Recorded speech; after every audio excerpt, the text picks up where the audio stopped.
ನಮಸ್ತೆ ಮೇಡಮ್.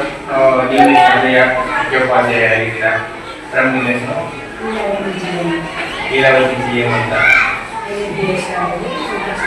ಶಿಕ್ಷಕಿಯಾಗಿ ಕೆಲಸವನ್ನು ನಿರ್ವಹಿಸ್ತಾ ಇದ್ದೀರಾ. ಇವತ್ತು ಇದೇ ಶಾಲೆಯ ವಿದ್ಯಾರ್ಥಿನಿಯಾಗಿರ್ತಕ್ಕಂಥ ಇವತ್ತು ಶಿಫಾನ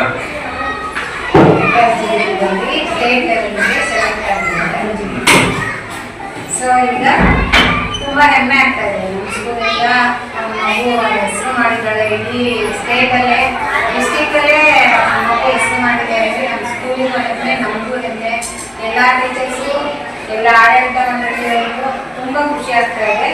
ಅವಳು ಈ ಸ್ಟೇಟ್ ಲೆವೆಲ್ಗೆ ಸೆಲೆಕ್ಟ್ ಆಗಿದ್ದಾಳೆ. ಹಾಗೆಯೇ ಮತ್ತೆ ನೆಕ್ಸ್ಟು ನ್ಯಾಷನಲ್ ಲೆವೆಲ್ಗೂ ಸೆಲೆಕ್ಟ್ ಆಗಿ ಇನ್ನು ಮುಂದೆ ಅವಳ ಭವಿಷ್ಯ ಫ್ಯೂಚರಲ್ಲಿ ತುಂಬ ಚೆನ್ನಾಗಿ ಬಹುಮಾನಗಳನ್ನ ಗೆಲ್ಲಿ ಅಂತ ಹೇಳಿ ಆಶಿಸ್ತೀನಿ.